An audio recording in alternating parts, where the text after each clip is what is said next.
ሰላም። እንግዲህ ዛሬ የምናየው ስለ መዝሙረ ዳዊት ብቻ አይደለም፣ ትንሽ ከዛ የጠለቀ ነገር ነው። የጥንት ክርስቲያኖች እነዚህን ቅዱሳት መጻሕፍት እንዴት ይመለከቷቸው እንደነበር፣ የጠፋብንን ጥበብ መልስን ለማግኘት ስለተዘጋጀ አንድ በጣም አስደናቂ ፕሮጀክት እናያለን። እስቲ አንድ ጥያቄ ልጠይቅ። በጣም የምንሳሳላቸውንና ወሳኝ የሆኑ ጽሑፎቻችንን በትክክል የመረዳት ጥበብ ከኛ ቢጠፋስ ምን ይፈጠራል? ይሄ ጥያቄ የዛሬው ትንታኔያችን እምብርት ነው። በእውቀታችን ውስጥ የሆነ ትልቅ ክፍተት እንዳለ ነው የሚያመላክተው። እንግዲያው እስኪ ወደ መጀመሪያው ነጥብ እንግባ። የዚህ ሁሉ መነሻ የሆነውን ችግር እንመርምር። ይሄውም ለዘመናት የቆየውን የጥንት የቤተ ክርስቲያን አባቶች ጥበብ እንዴት ነው ከእጃችን ያመለጠው? እንዴት አጣ ነው? ይህንን አረፍተ ነገር እስቲ በደንብ እንየው። ጄ.አይ. ፓከር ምን አለ? ለበርካታ ምዕተ ዓመታት ያስፈልግ ነበር አለ። ይህ ማለት አንድ ወይም ሁለት ትውልድ አይደለም። እየተነጋገርን ያለነው ስለ ትውልዶች ነው። በትምህርተ መለኮት ጥናት ውስጥ ለረጅም ጊዜ የቆየና ትውልዶችን የተሻገረ ትልቅ ክፍተት እንዳለ ነው የሚያሳየው። በጣም ትልቅ ክፍተት። እዚህ ላይ ያለው ንጽጽር በጣም ጠንካራ ነው። በአንድ በኩል ዘመናዊው ትንታኔ እንደ ደረቅ ምድረ በዳ ነው፣ እውቀት ሊኖር ይችላል ግን መንፈሳዊ እርካታ የለውም ይላል። በሌላ በኩል ደግሞ የጥንቱ አካሄድ እንደ ንጹሕና ጥርት ያለ የውሃ ምንጭ ነው፣ ሕይወትን የሚሰጥ ጥበብን የሚሰጥ። ልዩነቱ በጣም ትልቅ ነው አይደል? ይሄ ሐረግ የዘመናት የበላይነት ስሜት ችግሩ ፍንቶ አድርጎ ነው የሚያሳየው። በቀላሉ ስናስቀምጠው እኛ ከጥንቶቹ በተሻለ እናውቃለን ብሎ የማሰቡት እብሪት ነው። አሁን በእኛ ዘመን ቴክኖሎጂ አለ፣ ሁሉ ነገር አለ፣ ስለዚህ ከነሱ እንበልጣለን የሚል ስሜት እና ይህ ፕሮጀክት ያንን አስተሳሰብ ነው የሚገዳደረው። ቆይ እስቲ የጠፋብንን ጥበብ እንፈልግ ብሎ ነው የሚጋበዘን። ታዲያ ይሄንን ለዘመናት የቆየ ክፍተት እንዴት ነው የምንሞላው? እንዴት ነው ድልድይ የምንሰራው? መልሱ እጅግ በጣም ታላቅ በሆነ ፕሮጀክት ውስጥ ይገኛል። ስሙም የጥንት ክርስቲያኖች የመጽሐፍ ቅዱስ አስተንትኖ ይባላል። ይሄ ፕሮጀክት የጠፋውን ውይይት እንደገና ለማስጀመር የተደረገ ደፋር ሙከራ ነው እና የፕሮጀክቱ መሰረት ካቴና በሚባል በጣም ብልሃት የተሞላበት ጥንታዊ ዘዴ ላይ ነው የተገነባው። ካቴና በላቲን ሰንሰለት ማለት ነው። እስቲ እንደዚህ አስቡት።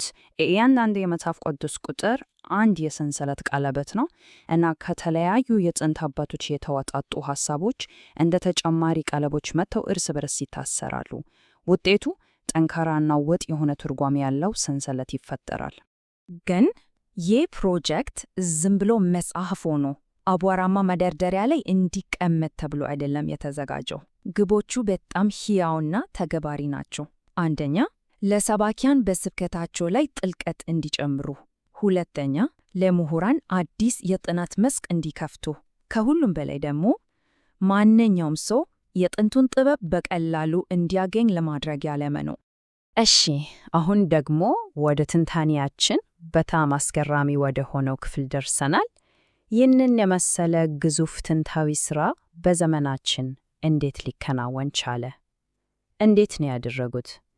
መልሱ የሚገርም ነው። የጥንቱን ጥበብ ከአዲስ ቴክኖሎጂዎች ጋር በማጣመር ነው። ሂደቱ በሦስት ቁልፍ ደረጃዎች ነው የተከናወነው። መጀመሪያ ልክ እንደ ጥንቶቹ ሊቃውንት ያሉትን አስተንትኖች አንድ ባንድ መረመሩ። ከዛ ኃይለኛ የሆኑ ዲጂታል መሳሪያዎችን ተጠቅመው በሺዎች የሚቆጠሩ ሰነዶችን ፈተሹ። ልክ እንደ ዲጂታል አርኪኦሎጂ ማለት ነው። የተደበቁ ዕንቁዎችን አወጡ። በመጨረሻም ያገኙትን መረጃ በሙሉ በጥንቃቄ መርጠውና አቀናጅተው ይህንን ድንቅ ሥራ አጠናቀቁ። ይህንን ስመለከት በጣም ይገርመኛል። እስቲ አስቡት። በአንድ በኩል እንደ ኦሪጅንና አውጉስጢኖስ ያሉ የጥንት ታላላቅ አእምሮች አሉ። በሌላ በኩል ደግሞ እንደ ቡሊያን የቁልፍ ቃል ፍለጋ ያሉ ዘመናዊ የኮምፒውተር ቴክኒኮች። ምን ማለት ነው? የ21ኛው ክፍለ ዘመን ቴክኖሎጂ የ3ኛው ክፍለ ዘመን ጥበብን እንድናገኝ ይረዳን ነው ማለት ነው። ይሄ እውነተኛ የዘመናት ውህደት ነው። በጣም አስገራሚ ነው። እንግዲህ የሁሉ የቴክኖሎጂና የታሪክ ጥናት ምን ውጤት አስገኘ? ከምሁራዊ ግኝትም በላይ የሆነ ነገር ነው። በተለያዩ የክርስትና እምነት ተከታዮች መካከል ድልድይ መፍጠር ችሏል። እስቲ ይህንን ዝርዝር ተመልከቱ። ኦርቶዶክስ፣ ካቶሊክ፣ ፕሮቴስታንት፣ ሁሉም በአንድ ዓላማ ስር ተሰባስበዋል። ይህ ምን ያሳያል? ምንም እንኳን በዘመናችን ብዙ ልዩነቶች ቢኖሩንም ከስር ሁላችንም የምንጋራው የጥንት የጋራ ቅርስ እንዳለን ነው። ይሄ ፕሮጀክት የዛ አንድነት ያያው ማረጋገጫ ነው። ነጥቡም ይሄ ነው። እነዚህ የጥንት ሊቃውንት የአንድ ወገን ብቻ አይደለም፣ የአንድም አይደለም፣ የመላው ቤተ ክርስቲያን የጋራ ሀብት ናቸው እና ይህ ፕሮጀክት ያንን የተረሳውን ሀብት ለሁሉም ሰው መልሶ ያበረከተ ነው። እንግዲያው ይህ ሁሉ ዛሬ ለእኛ ምን ትርጉም አለው? በመጨረሻም ይህ ታሪክ ከታላቅ ምሁራዊ ፕሮጀክት በላይ ነው። እሱ ብቻ አይደለም። ከዛ ይልቅ ከአባቶቻችን ጋር በማዕድ ለመቀመጥ የቀረበልን ግብዣ ነው። ይሄ ፕሮጀክት የጠፋውን ውድ ሀብት መልሶ በእጃችን ያስገባል። ለዘመናት ተዘግቶ የነበረን በር ይከፍትልናል።